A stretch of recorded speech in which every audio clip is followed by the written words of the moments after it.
it has been a long time coming. Today is quite an interesting day for me. Exactly at this moment 2 years ago, my world and the world of those around me changed forever.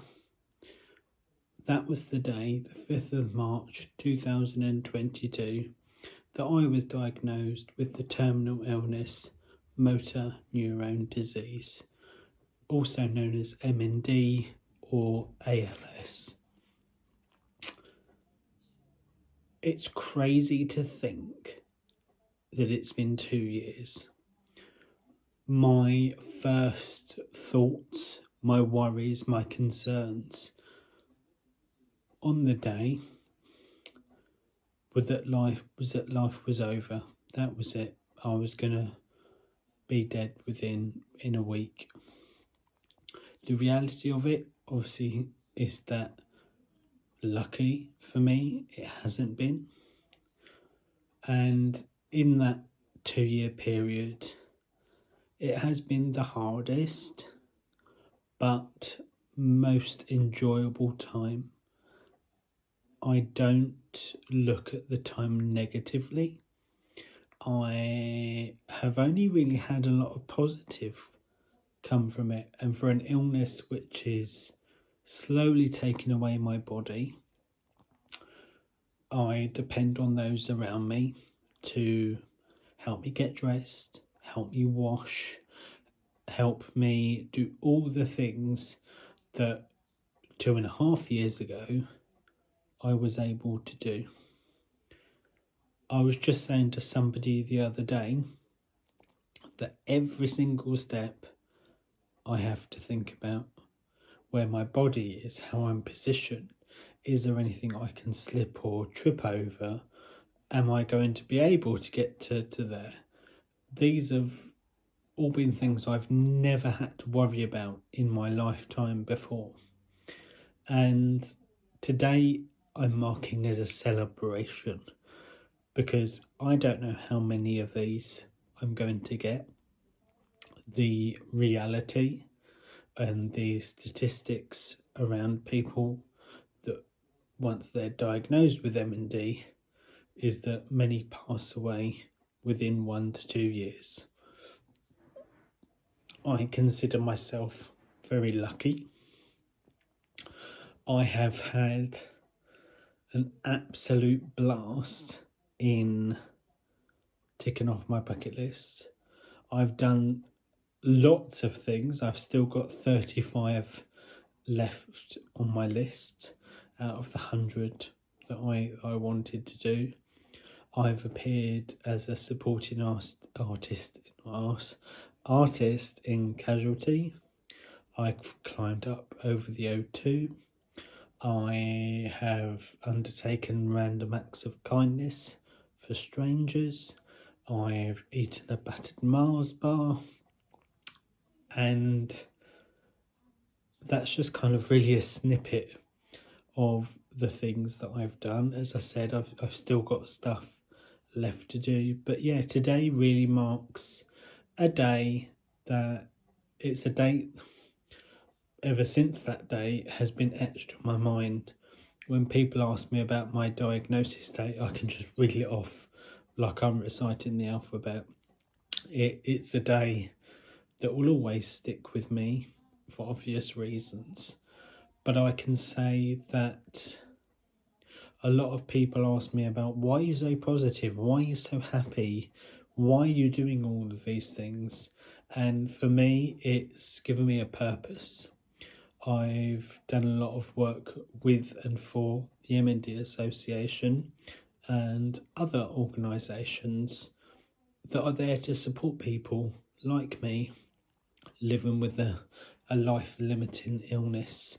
And recently I created my own little group of people.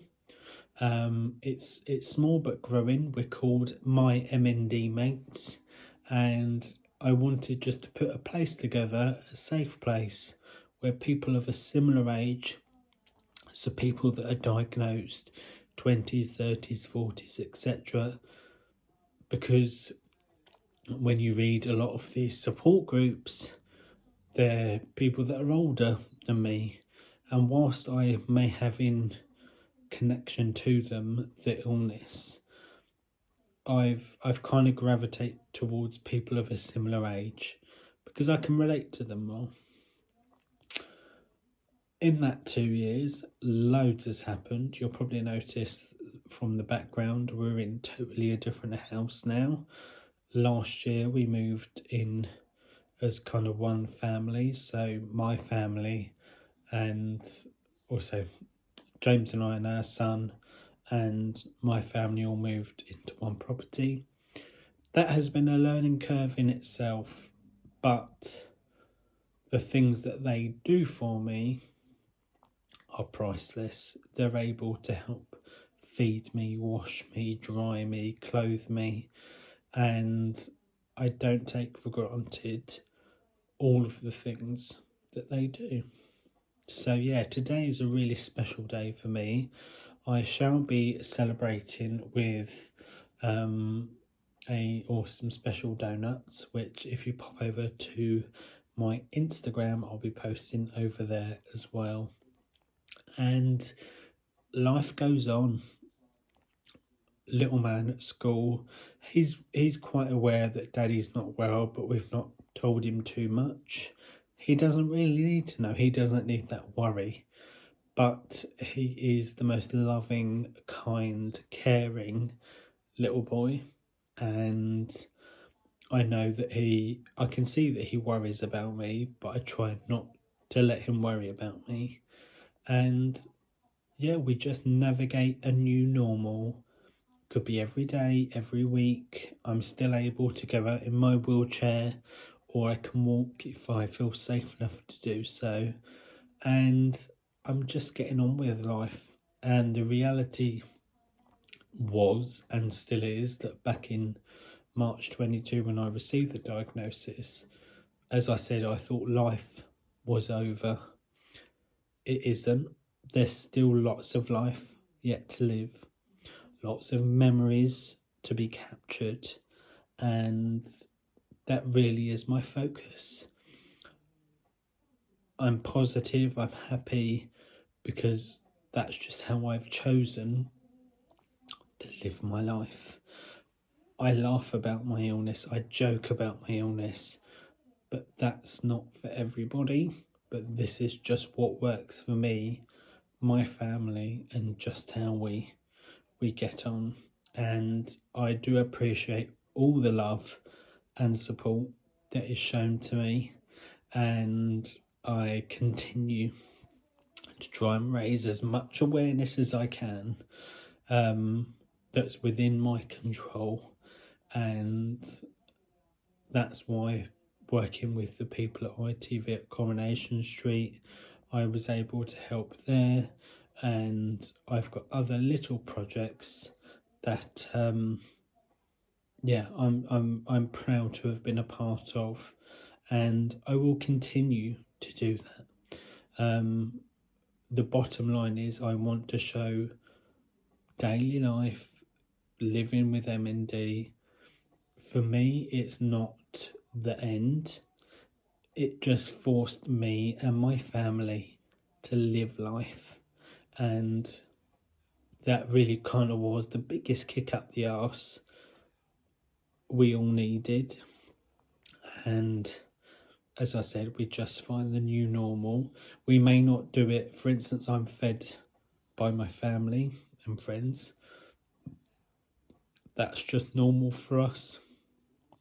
And you just navigate those days, those weeks, those moments. And yeah, that is my driving force. Carry on.